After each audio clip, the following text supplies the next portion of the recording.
When I was in the 6th grade, I was an avid skateboarder. I know, hard to believe. But by avid, I mean mediocre at best. My friends and I would mainly skate through our neighborhood, marveling at how cool we were. But we couldn't do anything crazy, like no half pipes, no ramps, no slides, just a bunch of attempts at pulling off ollies. If you don't know what that is, no worries. It's basically jumping in the air with the skateboard by popping the skateboard back with your foot. And then one glorious day, my mom offered to take me and my friends to the local skate park. I would finally be able to show everyone my true skating potential. There's one obvious thing that every wannabe skater should know.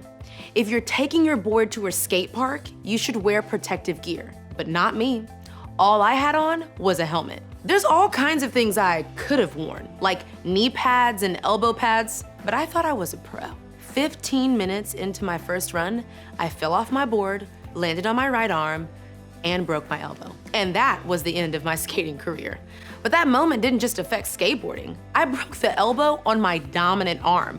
So I had to wear this dumb-looking sling thing on my arm, and things like writing and eating became super hard. For 2 months, I was miserable. Every time I dropped food on myself by trying to use the wrong hand to eat, every time I tried with no success to take notes in class, every time I tried to do anything, I thought about how I wished I could go back and put on a little more gear. Like maybe elbow pads? The whole only wear a helmet idea wasn't a good one. But here's what's interesting about that. My decision to only wear a helmet wasn't wrong. I mean, it was dumb, but it wasn't like morally wrong. Some choices obviously fall in either the right or wrong categories. Murder is clearly wrong. Stealing and cheating are undoubtedly wrong things, but you already know that a lot of things, most things, aren't so simple.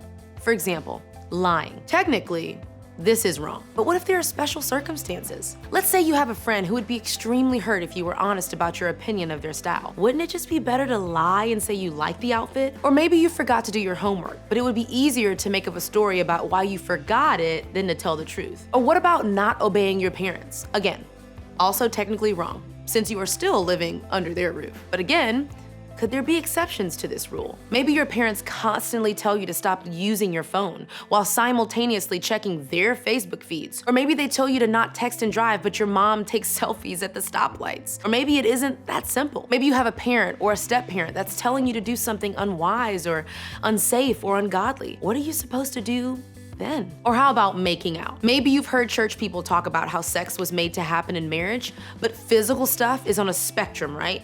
There's a whole range of things before sex, so what about kissing? What about other things? Are you really supposed to not do anything until marriage, or is everything okay before marriage? How do you actually know? Okay, let's get really real now. What about your friends? We've all got that one friend who makes bad decisions, but they're not a bad person. So what do you do with that? Maybe they don't pressure you to join them, but over time, some of their language, habits, and decisions rub off on you. But are you really supposed to just dump a friend?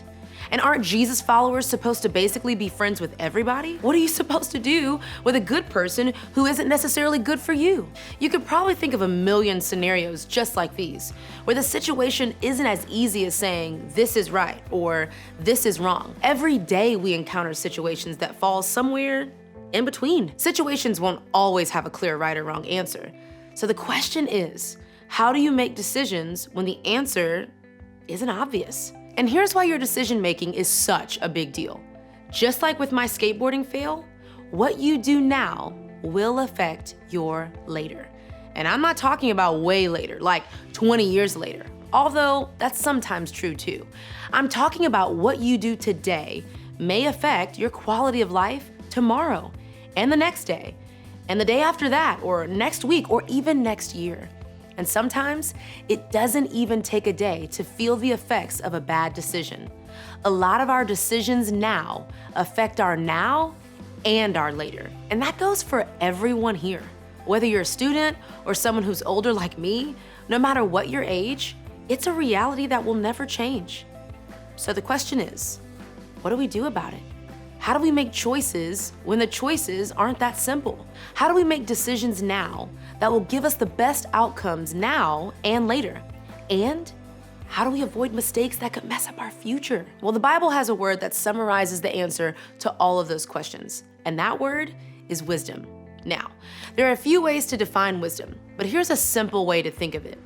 Wisdom provides clarity in unclear situations, and that's what this series is all about. Gaining wisdom that can help us make better decisions now, which can help us experience a better now and a better later. Over the next few weeks, we're going to look at some big ideas from the book of Proverbs. If you're not familiar with the Bible, Proverbs is a collection of wisdom. In fact, if you've never read the Bible, Proverbs is a great place to start because it has tons of solid advice, whether you're a Christian, not a Christian, or just kind of curious about it all. Much of Proverbs was written by someone named Solomon, who was a king of ancient Israel. At the time, Solomon was considered the wisest person in history. The book of Proverbs provides so many great points of wisdom, as we'll see in the next few weeks. But the one we will discuss today gives us a great starting point. And these verses will not only help us make wise choices, they'll also help us avoid the bad results of bad choices. Check it out. Trust in the Lord with all your heart, and lean not on your own understanding. In all your ways submit to Him, and He will make your paths straight. So, let's break this down. Trust God. Trust the one who made everything, including you, who knows everything and who knows how everything works. Plus, as Jesus made clear, He's a God who absolutely loves you, which means He can be trusted.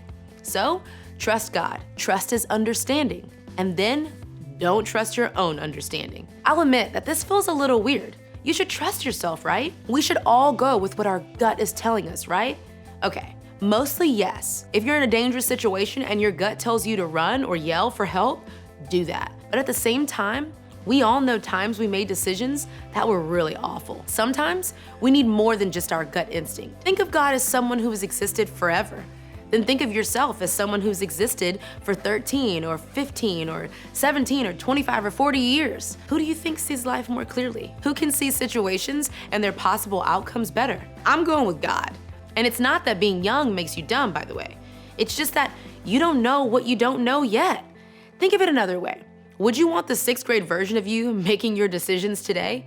Would you want 6th grade you deciding who you date, doing your geometry homework, or handling your college applications? No way. Why? Because 6th grade you doesn't have the perspective you have today. They couldn't possibly understand the situations you face now. We only know what we know. In other words, we can only know what we've experienced, which means that someone who's older than us, who has experienced more of the world, naturally sees more of the situation than we do. And since God is about infinity in age, He has a greater perspective than us. Okay, so trust God. Don't trust your own understanding. And then, in all your ways, submit to Him. Submit is a strange word. Other translations use the word acknowledge, but the big idea is to get God involved in every part of your life. It's not just a once-a-week thing. Because God knows everything and He can be trusted, entrust Him with everything. You can trust Him with all of your life. And if you entrust your life to Him, He will make your path straight. Another translation says it in this way, and He will show you which path to take. Listen, if you're human, your perspective is limited. As a result, on your own, your path could look a little crooked. But Solomon is saying that when we trust God with our lives, He will help us see a clear path forward. And following that path now is the best way to avoid making decisions that could negatively impact our later. Trusting God is the wisest thing you can do. Think of it this way.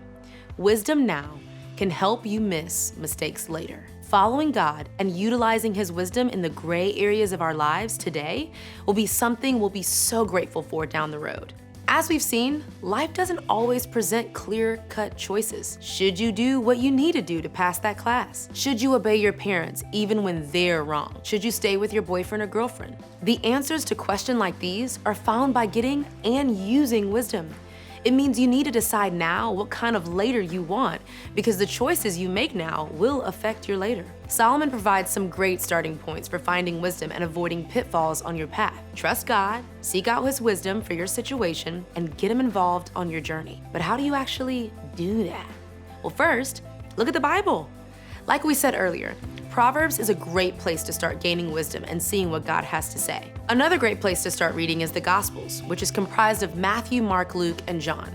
These are the 4 accounts of Jesus' life. You probably know this, but Jesus had a lot to say about experiencing life to the fullest, to living a life free of regret. You could easily park in Proverbs and the Gospels and gain wisdom for your now and your later.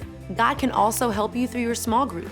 Even though age is a huge part of perspective, just having a different life offers a different perspective. And everyone in your group has lived a life that's different from yours. So talk to them, share what's going on, tell them about the decisions you're facing. I bet you have a lot of wisdom waiting for you right there. And finally, talk with your small group leader or someone else you trust who is older than you. Remember, perspective is key, and this person has lived a different life and lived it longer than you. Chances are, there are people in this room who would be glad to listen and offer their insights on what you're facing. Listen, I'm not saying that every bad decision is going to completely ruin your future, but what I am saying is this: making wise choices now absolutely gives you the best shot to avoid mistakes and have a better later. As you head out, there are 2 questions I want you to think about. What if you did this? What if you actively trusted God, checked the Bible, and ran decisions by your small group and someone older in your life? What would your future look like if you made tons of wise decisions now because you decided to get wisdom? What if you don't? What if you lean on your own understanding and make decisions with only your own perspective? What could go wrong? What could go right? What could you miss out on? As a young adult, the choice is entirely up to you. But you owe it to yourself to at least think about how you make decisions and whether wisdom now really can help you miss mistakes later.